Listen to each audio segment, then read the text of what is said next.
أعوذ بالله من الشيطان الرجيم. بسم الله الرحمن الرحيم. الحمد لله رب العالمين الرحمن الرحيم مالك يوم الدين إياك نعبد وإياك نستعين اهدنا الصراط المستقيم صراط الذين أنعمت عليهم غير المغضوب عليهم ولا الضالين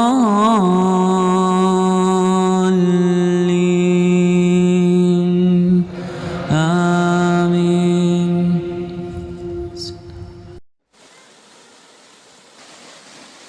Kemudian ada seorang wanita mencintai laki-laki yang sudah beristri. Bagaimana Anda mencintai sebelum menikah? Anda masuk wilayah bahaya ini. Mencintai seorang laki-laki yang sudah beristri. Kalau pertanyaannya adalah bagaimana Buya kalau dinikahi oleh seseorang yang sudah beristri, mungkin itu adalah pertanyaan yang bisa saya jawab. Kalau Anda mencintai, Anda salah. Ngapain Anda mencintai sebelum waktunya? Anda akan tersiksa. Langkah Anda semakin sulit. Jangan sampai Anda menjadi orang yang sempit prinsip. Laki-laki tidak hanya dia di dunia ini. Kan begitu. Gara-gara Anda cinta, lihat masih banyak laki-laki yang bujang, masih banyak kok. Kenapa Anda sibuk? Karena Anda cinta dulu nih, sehingga dunia seluas daun kelor. Nah ini gara-gara sudah cinta. Ditawar yang lain nggak mau demi dia sudah menikah nak, nggak mau mak, pokoknya dia mah. Acuh ini orang. Baik, kalau mencintai kami tidak menghimbau cinta sebelum pernikahan. Ini tidak saya jawab kasih. Kalau seandainya gimana Buya kalau itu menyiksa Anda, bahkan bukan kepada orang yang sudah beristri, yang belum beristri pun Anda akan bahaya. Kalau sudah seorang wanita mencintai seorang laki-laki, ini semua ini dilupakan. Allah tidak dianggap, Nabi Muhammad tidak dianggap, bapak ibunya punya calon lebih bagus pun katanya apa? Hanya dia mah. Di dunia nggak ada laki-laki kecuali dia. Wah topnya. Sehidup semati. Baik, nggak seperti itu ya adik-adikku, jaga hatimu. Cinta tuh nggak enak gelarnya, jatuh cinta, kena panah asmara. Wah sakit semuanya ya. Jadi yang indah jangan main-main, yang indah bercinta itu. Cinta itu adalah dengan akal. Maka saya ngomong cinta itu rasional, bukan irrasional. Cinta butamu itu yang nggak masuk akal. Cinta itu masuk akal. Coba Anda anak perempuan yang solehah, cantik, baik, berakhlak, senang ngaji, tiba-tiba ada seorang laki-laki datang kepadamu, wah serem mukanya, dia paling seneng mukul orang, dan Anda pun mungkin orang yang bakal sering ditempeleng, jahat, bau, macam-macam. Mau enggak mencintai? Nggak mau, akal Anda masuk. Tapi kalau sudah terlanjur cinta, gula Jawa rasa coklat, repot. Kata orang tua repot. Baik, nah ini kalau mencintai saya himbau jangan begitu adikku yang solehah ya, jangan mendahulukan cinta. Adapun bagaimana Buya kalau saya dinikahi oleh orang yang sudah beristri, mau dinikahi, ini perlu Anda kuat atau tidak, kuat atau tidak. Dan Anda harus kuat benar kalau memang mau dinikahi, karena banyak tantangan itu. Mungkin mendapatkan marah dari istri yang pertama. Kemudian di sisi lain engkau harus bisa menjaga suami agar tidak menyakiti istri yang pertama.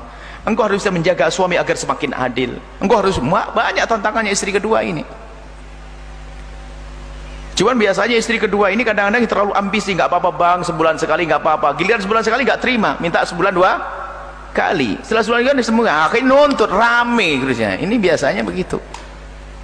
Jadi berat jadi istri kedua ya.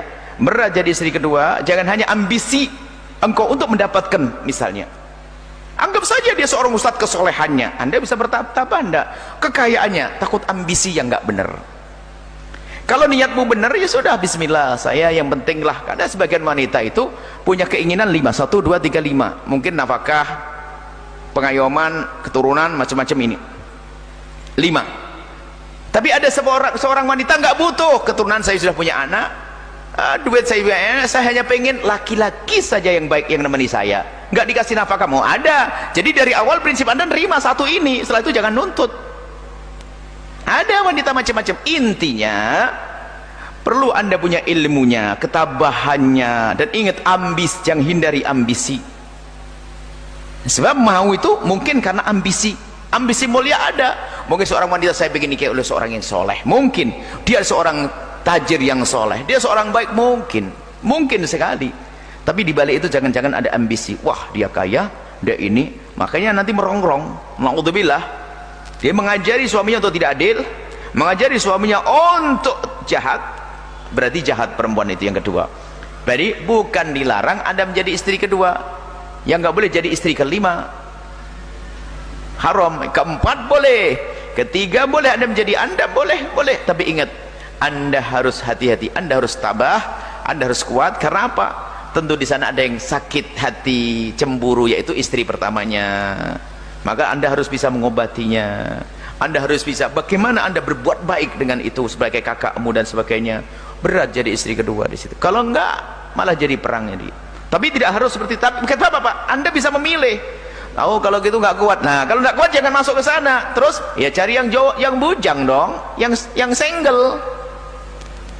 Jangan maksa dengan dia gitu loh. Jadi perlu Anda cerdas gitu loh. Jangan maksakan, kan laki-laki bukan dia saja. Kenapa harus cari laki-laki sudah punya istri? Ini aja berpikir wanita-wanita ini. Kalau ternyata Anda mungkin, Bu ya, saya kalau menikah, kalau saya menikah dengan suami seutuhnya, Bu ya, kayaknya saya yang nggak bisa. Kenapa? Dengan kesibukan saya. Oh ya udah begitu, nggak apa-apa. Kamu jadi kamu ambil laki-laki sepertiga aja. Istrinya sudah 2. Karena dia nggak punya waktu yang banyak, saya nggak bisa melayani, nggak bisa ini. Tapi saya sih lain, saya wanita normal, Bu ya, saya perlu suami. Tapi oh kalau begitu ya boleh jadi istri kedua dia. Jadi intinya jangan dolim, tata hati. Kalau masalah dalam syariat boleh, cuman kadang yang melakukan syariat ini punya niat busuk sehingga tidak akan sampai kepada tujuan yang mulia. Wallahu a'lam bissawab.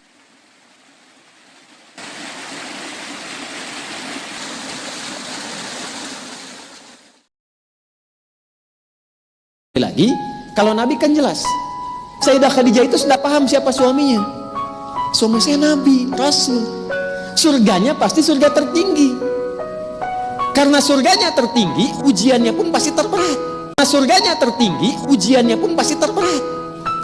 Di antara ujian itu pasti butuh support dari istrinya. Itulah sebabnya kenapa Allah titipkan harta yang banyak pada saya, bukan untuk mengangkat status saya sebagai orang kaya, tapi harta ini digunakan untuk meringankan beban suami saya ketika membutuhkannya. Nah sekarang ibu lihat suami ibu, jangan banyak lihat suami orang. Gitu. Saya ulang ya, ibu lihat suami sendiri, jangan banyak lihat suami orang. Karena yang Allah pasangkan untuk menitipi kekurangan ibu dan berpartner itu pasangan masing-masing. Ingat, setan itu jenius, Bu. Sebelum menikah, pasangan ibu itu paling ideal. Setelah menikah, pasangan orang itu paling istimewa. Itu. Catat ya. Boleh bikin status. Aneh.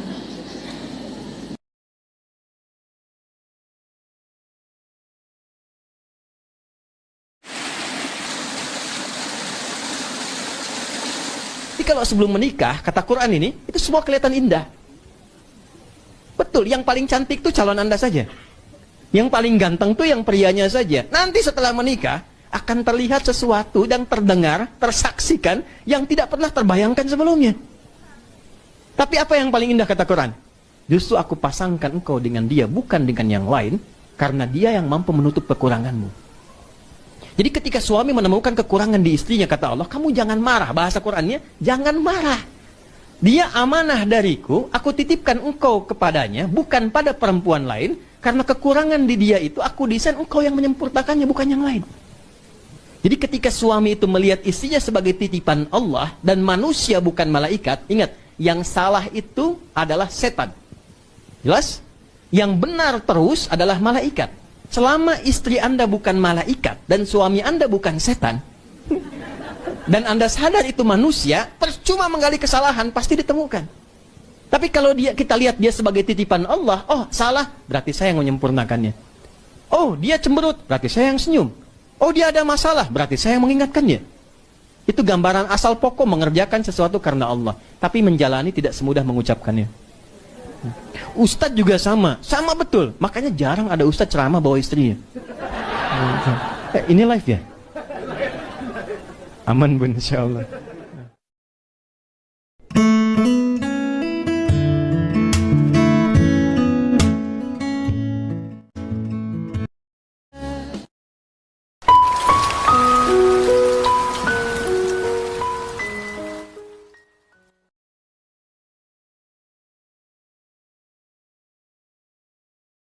Kalau ada seorang perempuan gak pernah sholat sunnah, cuma sholat fardu saja, gak pernah puasa sunnah, puasanya Ramadan saja, dia menaati pada suaminya, menjaga kehormatan keluarganya, dia menempatkan tugas di rumah sebagai tugas utamanya, maka apa yang terjadi?